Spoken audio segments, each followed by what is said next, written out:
If you've been considering joining the American Homebrewers Association, now's a great time to start a membership. In the month of July, all new and renewing members can receive a free copy of Dick Cantwell and Peter Buchart's book, Wood and Beer, A Brewer's Guide, which covers the history, physiology, microbiology, and flavor contributions of wood, as well as the maintenance of wooden vessels.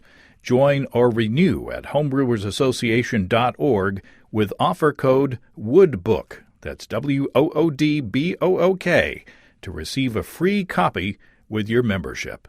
homebrewersassociation.org.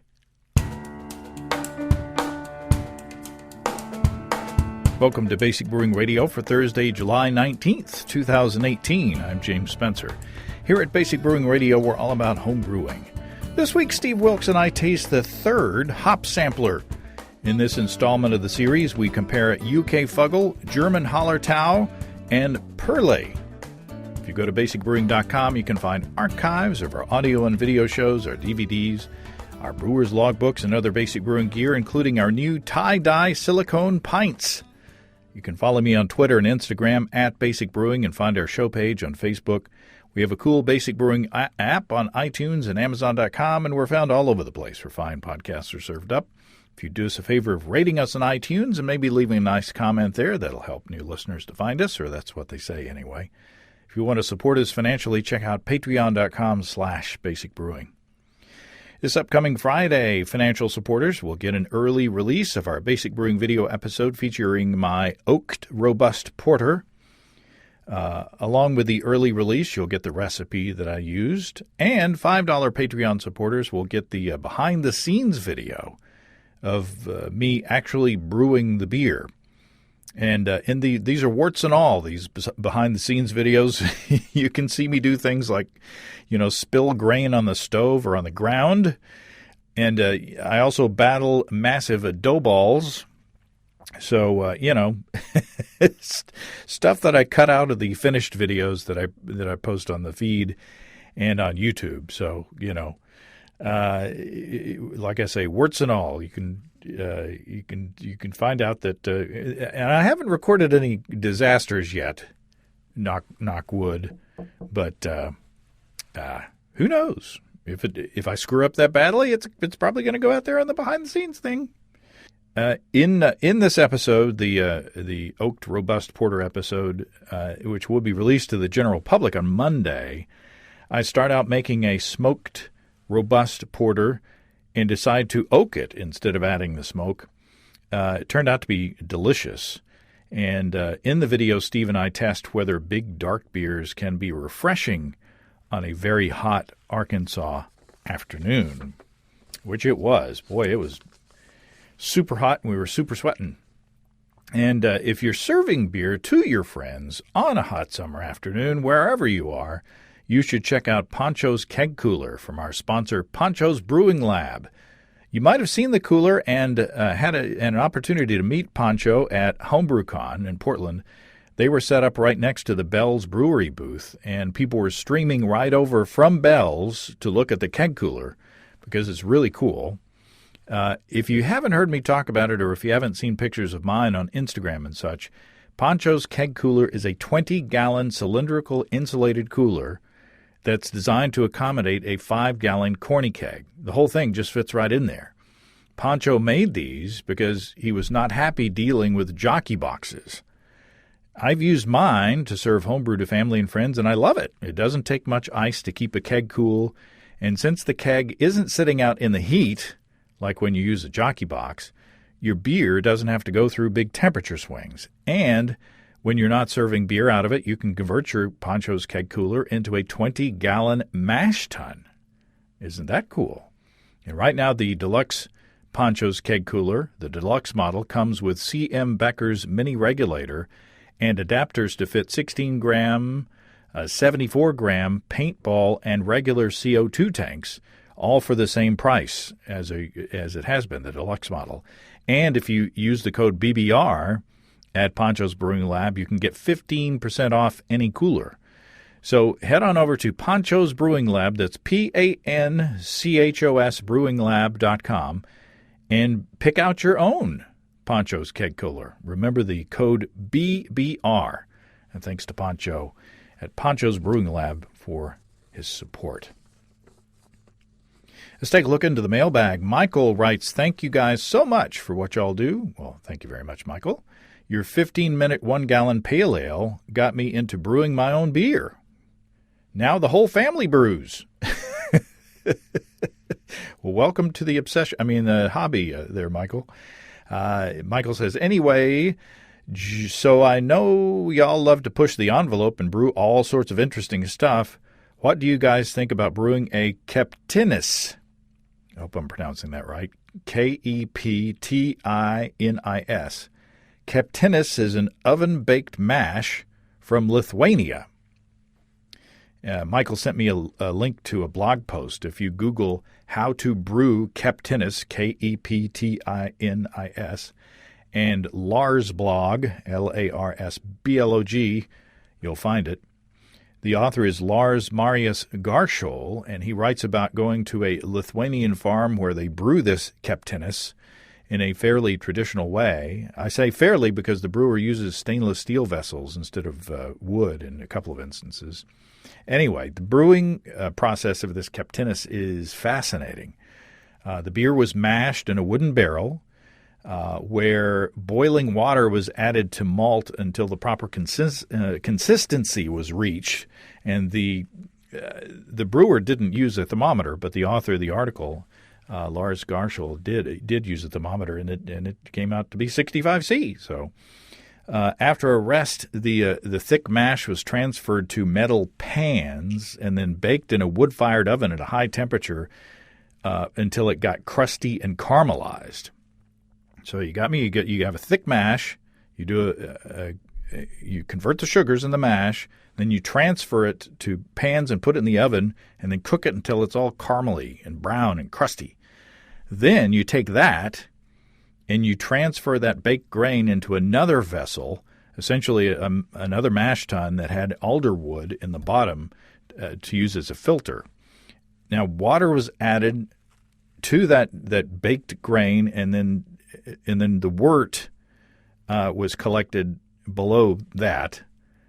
And then they made a hop tea with a small amount of boiling water to add to the wort. There's no boiling in this process except for boiling the hops in this tea.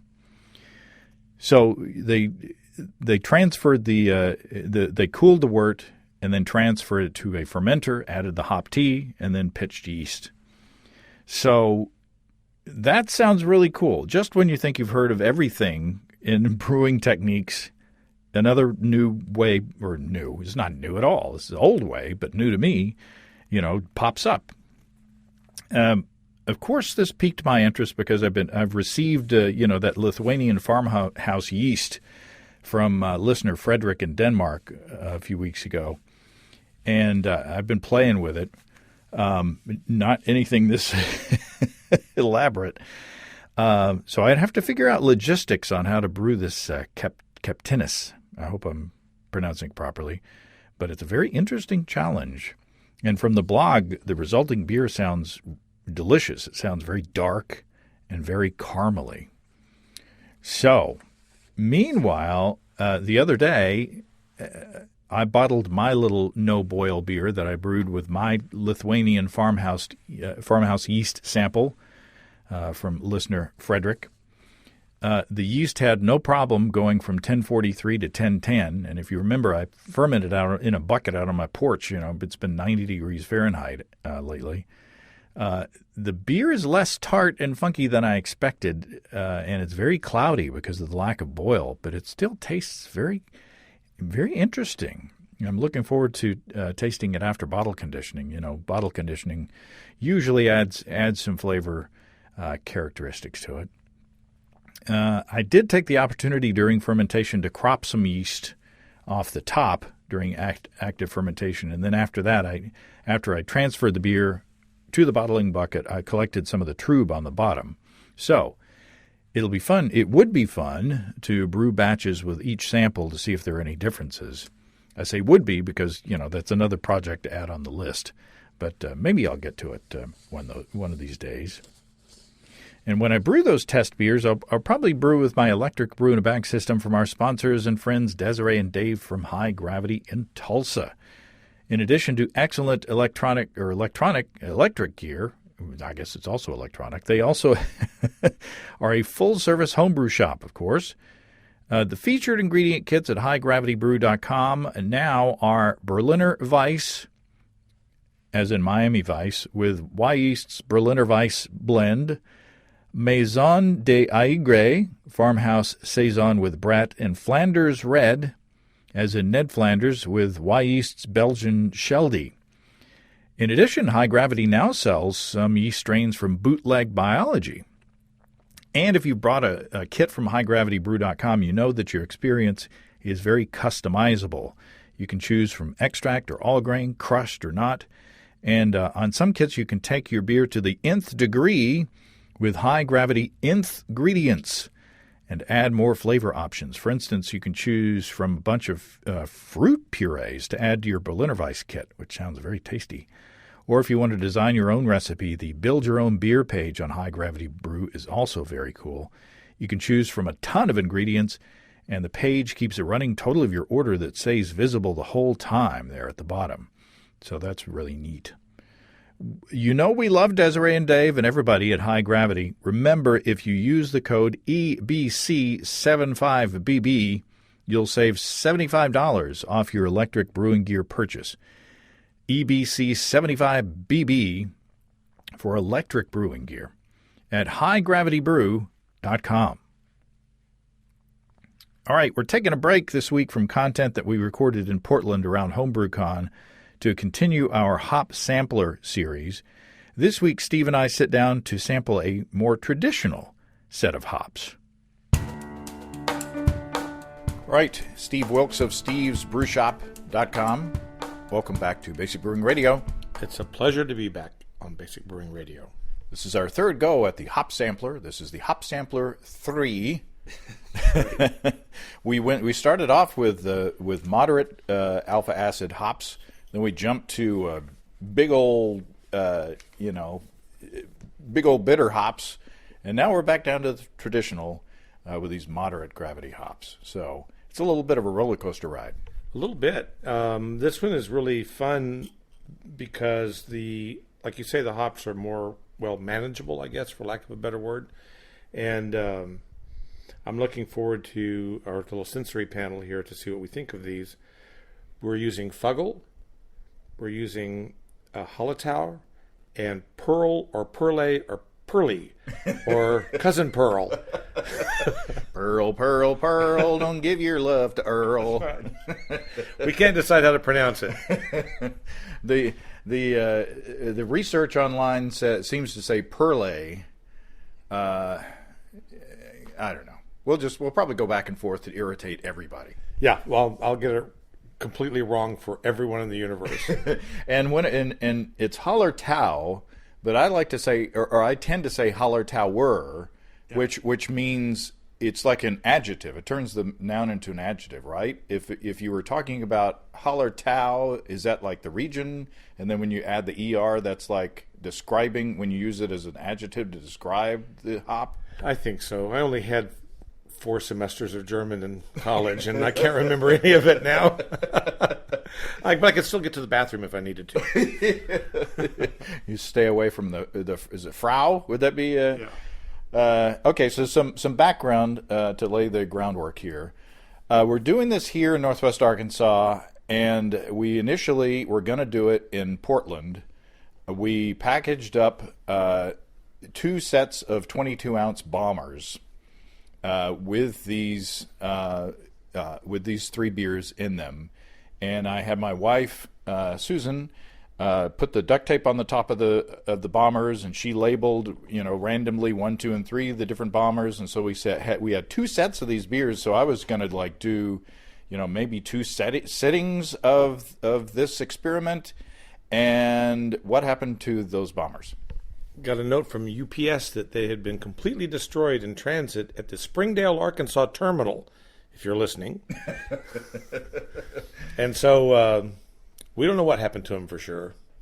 I think somebody had them. I think somebody saw Steve's brew shop on the return address and heard some sloshing inside and said, "Oh, these are quote unquote damaged." Not to cast dispersions on UPS for legal reasons, but there's a possibility that might have happened. You might think. Well, I hope they enjoyed them. That's right. So, okay, so I did this the same way that I have done the previous 2 rounds. I started with 1 pound or 450 grams of Pilsen Light dry malt extract, and I added that to 3 quarts or 3 liters of water. I brought that up to just to the boil, and I turned off the heat. At that point, I added half an ounce of the hop, or 14 grams, and then allowed that to steep or do a hop stand at 30 minutes at room temperature on the stove. Once it did the 30-minute hop stand, I chilled it to pitching temperature and pitched 3 grams of Safal US-05 in each. The original gravity was 1060. The final gravity was 1010. So they're about 6% alpha or alcohol by volume on these things. And usually we do the blind thing, but these were, luckily I in addition to the 6 bombers that I processed and packaged and we sent up there and they were quote unquote destroyed, I also packaged 3 12-ounce bottles with the leftovers. So luckily we have 3 or 6 12-ounce bottles in front of us, 2 of each. Right. Unfortunately, I didn't pay as much attention on getting the bottles the same, so it was impossible to do a random trick on this one because both of the Fuggle bottles have the New Belgium bottle with the old New Belgium bottle with the band around it. Yeah. And, like the Hallertau has, I'm not sure who that is, but it's got an embossed thing. So they're not the same. So we couldn't do a random thing this time. So that feature will not be happening this time, unfortunately, thanks to UPS. That's right. But it's okay because we never get it right anyway. But it's kind of fun. Yeah. But so we're not going to be guessing. So we have them in front of us, and we've been sampling. We know what they are. The beer is a nice golden, or would you say what, straw color? Yeah, straw to golden. And I each of these I carbonated with a carb drop, the little candy-looking priming sugar thing, which works out well for this style. Yeah, very nice. They're all really nice, tasty little smash beers, essentially. Yeah. We both sampled them a little bit, and I think they're all 3 very drinkable beers. Not very complex, but you would expect that. But certainly better than pick your can of beer. Yeah. Your macro brew. Your macro brewery. Okay, so the first on the docket is UK Fuggle. Okay, so UK Fuggle is from the British Hop Association, which they had a hit in 1968. It was "Don't Let Me Down, Baby. I've Been to Leicester Square." So, to be clear, this is the description is from the British Hop Association, not the hop itself. Not the hop itself. Sorry. The flavor and aroma is described as delicate, minty, grassy, slightly floral, which I get most of that actually. And then again, they say the characteristic is minty, floral, and earthy. The bittering characteristics, they say to us that they can be well-rounded, classic, and green tea. Interesting. About this hop, I'll just read it. Fuggle is revered as the classic English aroma hop and is often used in conjunction with Goldings. It can be used as a main copper hop. Means brewing in the kettle. They call it kettles copper over there. Okay. If that's a fair copper. Yeah, copper. Yeah, copper. As a kettle hop, and is also used for dry hopping. And that's how I use it, for sure. Breeding. Remember, this is a PG show. Yes. I have to take my glasses off for this. Well, they were steaming up. That's right. This hop is released in 1875. Ooh. Wow, I had no idea. In Kent, UK, from a seedling selected in 1861, Fuggle is grown in Slovenia as Styrian Goldings. I did not know that. There you go. Wow. And in the USA as Oregon Fuggle and reputedly as U.S. Tetning. Huh.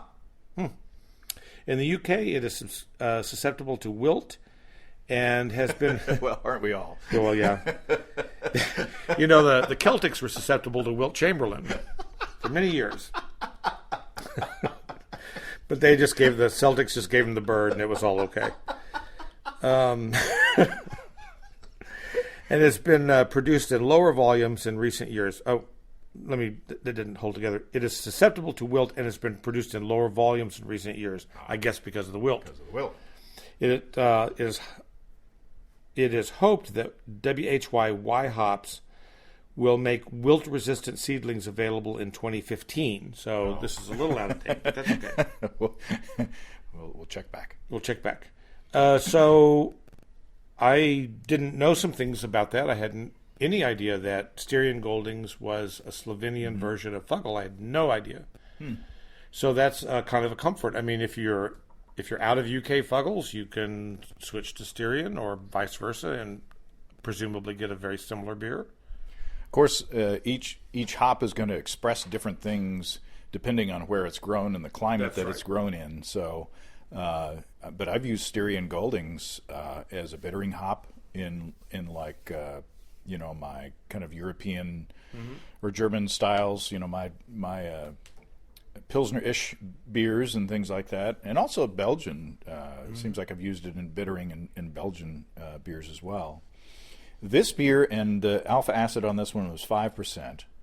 This beer, because I just added them after flame out essentially and did the hop stand, there's not a whole lot of bitterness, and I get a fair amount of fruit, fruity flavors, not necessarily tropical fruit, but I do get.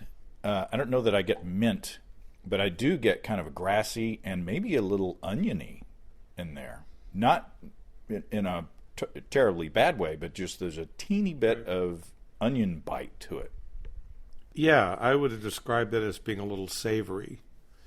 So I would say that the earthiness fits, the grassiness fits, and then I would have described that onion, which I get, but I would have described that as thyme. So I kind of got more of a savory herb from it. Now I can see that. None of these flavors are very strong. These are so much more subtle than Citra or one of these giant New World hops, but definitely has some very nice, subtle, interesting flavors that I think come out in this beer. I would like to taste an American style late hopped beer with any of these to see how they taste. They're not the the fruit bombs that we had the last time with the Apollo and the Calypso and the experimental 07270. But then again, those were 3 times the alpha acid as these, and I'm still using the same amount. Right. So there is that. Maybe the next time I use and a hop with the alpha acid of these, maybe I'll just go ahead and use a whole ounce. To make the beers kind of less delicate. I don't know what you think about that. I think it's a good idea. Yeah. Wow. I'm actually kind of like that beer. Okay. Yeah, it's more sort of, like I say, sort of fruity than your typical English ale, I would say. It's fruity and hop character. But yet, and it's more to me, less tropical fruit, more kind of peaches maybe, or pear, more like pear. It's just kind of, it's kind of a soft stone fruit kind of flavor rather than the tropical fruits for sure, definitely.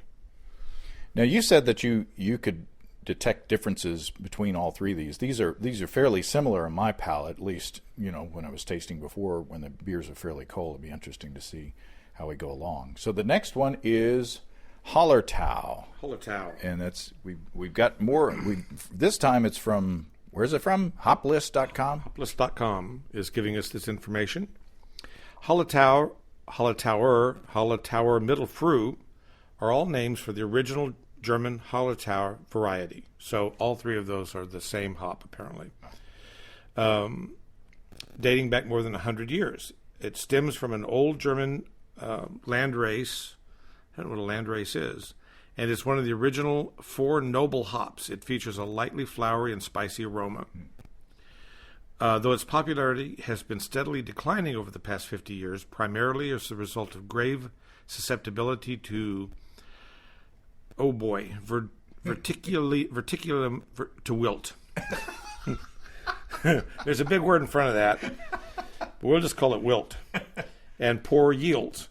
It's been used to create a multitude of offspring, most of which are wilt tolerant. So there are some descendants that are a lot easier to deal with. So basically, from this description, what we're concerned with is the flavor rather than how available it is. And so it's described as being lightly flowery and spicy. Interesting. I might be getting some feedback from the phone, so put that over there. Okay, so your tasting notes, sir. I absolutely get the spiciness compared to the Fuggle. So when we very first poured these, and I just did a quick run through, a quick taste through, this one had a brighter, spicier. I'm trying to think of what spice to attribute it to. It's not spices and heat. It's definitely not the tropical fruit thing at all. Maybe almost a little bit like a green tea with just a hint, and I do mean a hint of astringency to give it that kind of a little bit of body or structure in the flavor. Yeah, this to me, and by the way, the alpha acid on the Hallertau was 4.1% as opposed to the 5% of the Fuggle. So it is less bitter, but to me it tastes more bitter, and maybe astringent is a good descriptor of that, maybe. Maybe so. I quite like this, the flavor of this hop in this wort. It's really nice. It's delicate. I think it does come through. It would be interesting to have more of it in the beer. And it doesn't have that savory character that the Fuggles had. So it doesn't have that onion from your perception, thyme from my perception. This is a sweet herbs. A sweet tea, a sweet grassiness. Although, no, it's not grassy. I don't think it's grassy at all. But if Fuggles is summertime, this is early spring. How's that? Yeah, it's again a tasty beer, but I don't get any of the oniony sort of garlicky thing. And again, in the Fuggle, that oniony thing was very subtle on my palate, so it's not like, ooh, this is nasty. It's just a very right. Just one note way in the background. It's the oboe. This one is not as fruity as the Fuggle as well, but so in that way, its presence isn't as powerful as the Fuggle. But like you said, there is more of a kind of an edge to it. There's a kind of a bitterness or an astringency, or it's a crispness to it, and maybe that's what people call spice. It's posh spice.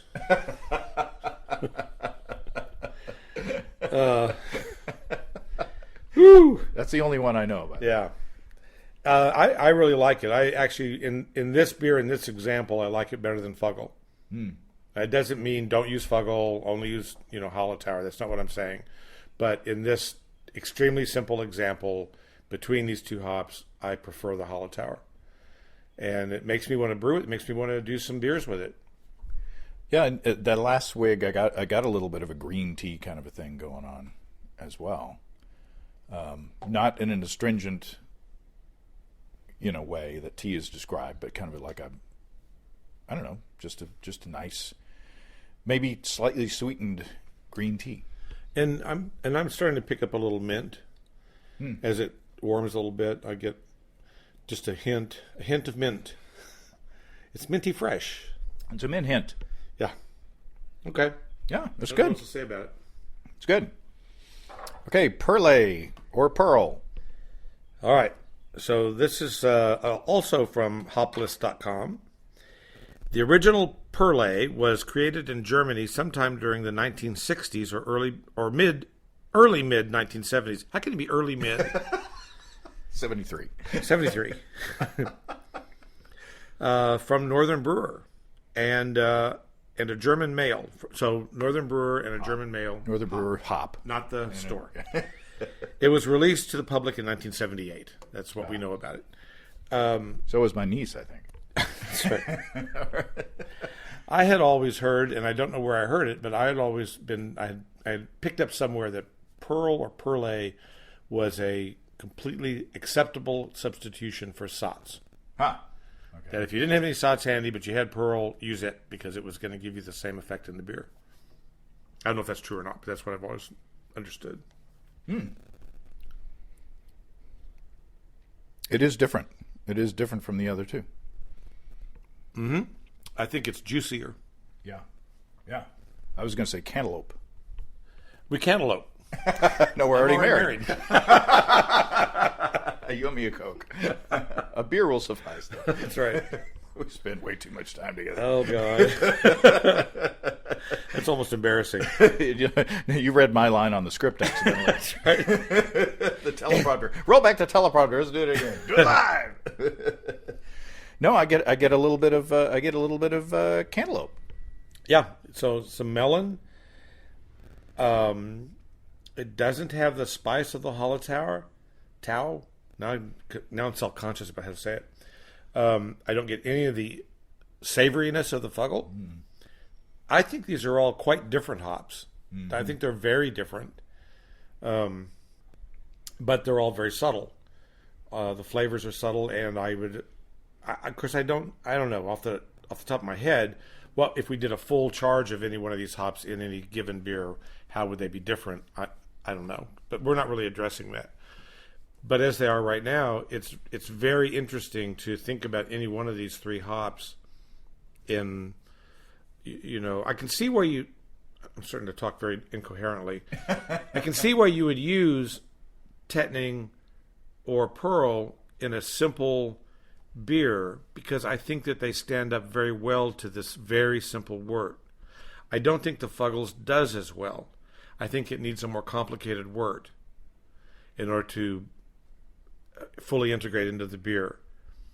So that when you have something like a Kolsch or maybe a cream ale, a really, really naked beer, Hallertau or Perle seem to be really good choices to me.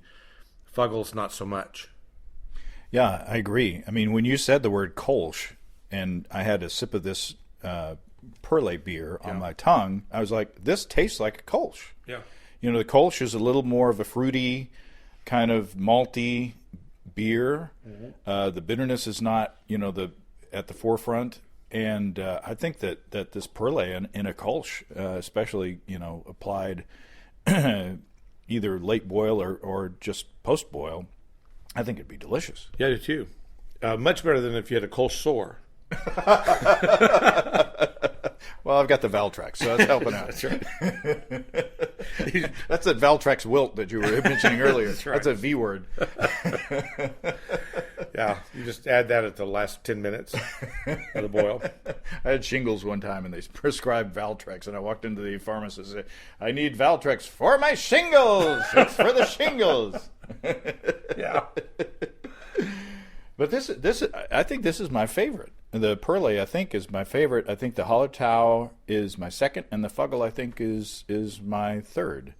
I think that the Fuggle may be better as like a bittering hop, and maybe a dry hop. I don't know. Maybe would the dry hop bring out more or less of the oniony, character? I don't know. I don't know either. But also, when you're going to use Fuggle in most real world beers, you're going to use them in generally in English style beers mostly, and so there's going to be some brown malt, there's going to be some crystal malt, there's going to be some maris otter, there's going to be a much more complicated flavor profile in the beer, which that little savory note might play very well against those sweeter sugars that are left, in those beers. That's a really good point. So my favorite was the Hallertau. Huh. Okay. I liked all three. We're picking on the Fuggle like it's a redheaded stepchild, but it's good. You're saying that being a fair complected. Yes, that's right. I'm surprised at how fruity this Perle is. It is. I get more kind of apricot, or maybe plum. Yeah, any of those. Just apricot, plum, cantaloupe, those kind of soft, juicy flavors, but definitely not tropical. Right. I think that's the biggest difference for me. It's not mosaic. It's not going to that juicy fruit gum place. Yeah, it's not citrusy. Right. No. There's no grapefruit in there at all. No. It is more kind of a stone fruit, kind of squishy. Not overripe, but just ripe. Yeah. Peach or apricot or apricot, whichever side of that fence you want to be on. Let's open that can of worms. I'll get some pecan pie. Oh no! The pecan goes under the bed. That's right. Pecan. The password is pecan. So yeah, well, I was. Oh, and by the way, the Perle was 5.5, so it is the most bitter as far as IBUs are concerned, as far as the alpha acid's concerned. But to my palate, it's the least bitter tasting. I agree with that. Yeah, these are terrific little beers, and the Fuggle is the one I wouldn't make as it is, but these other two beers, if I was going to just had to make a really simple smash beer, I'd be happy with these. Very happy. Yeah, I'm surprised. I'm surprised at how much I like this Perle. It's nice. It's very fruity without being like, West Coast tropical fruity, which is I like as well. Right. But can be sort of overpowering in some. Oh, you're blending. I'm blending. You're doing the Hallertau with the Perle. You got to. What do you got? Ooh, that's good. I drank all my samples. How hot is it? It's hot. No, it's good. Well, this was interesting. It was. I think of the three that we've done now, these are my favorite beers. I think. I mean, I'd have to go back and listen and. Right. But these are very pleasant to drink and very pleasant to be in the company of. Yeah. Well, I think they're more balanced than the previous one with the the 16.6 alpha acid, the 17.8. Yeah. Those were definitely in your face beers. There's nothing subtle about those. Yeah. Good experiment. So. Yay! Yeah, I don't know. I'm disappointed that we didn't get to do the guessing part. We'll have to concentrate next time. Yeah. But circumstances happen. Yes, they do. As the bumper sticker says. That was the one that was rejected. Circumstances happen. So, what do you think, Mr. Homebrew Shop owner? What hop would you like to see? Are there any? Is there a set of hops that you want to explore that people are buying that you don't, that you're not as familiar with? Or well, I've got some hops in that people aren't buying. not because they're not good hops, but we're just not very familiar with them, including me. So I do have some suggestions for next time. We might want to look at the alpha acids and make sure they're at least somewhat similar, so they're not completely off the mark. But I'm thinking of Glacier, Huell Melon, which is a German hop. Oh, yeah. And I'll come up with a third one in a minute. But those two popped into my mind as, I carry them. I think that they're nice hops. I've never brewed with either one of them. And so I can't really speak to how they are. So I'd love to check into those, see what we think. I brewed with a Carnegie melon one time. But Did you get a grant for that? yeah, I put them in a hop grant. All right, we're getting silly. Silly. Stop it. Yep. Stop Too the silly. sketch. Too silly. All right, Steve of stevesbrewshop.com. Thanks, James. It's a lot of fun to do this. And we're here at my house today, just kind of hanging out and taping shows. Yeah, you're brewing beer. Oh, yeah. You're brewing 2 batches of beer. What are you brewing? I'm brewing my son, Chase, who bailed on me to go to work. Left me with most of the work, by the way. He's brewing 100% rye beer. Chase has taken up bodybuilding, so he's very into healthy living. So we were discussing low-calorie, low-carb beers the other day, and I suggested your 100% tart rye beer. He didn't want. He just didn't want to mess around with all the souring business, the extra work of that. So we thought, well, let's try it as a clean beer. So we're brewing a 5-gallon batch with 4 pounds of rye. That's it. That's the malt bill. It's not even malt, I don't guess. Is it? Yeah. Yeah. Oh, yeah. Malted rye. Yeah, sure.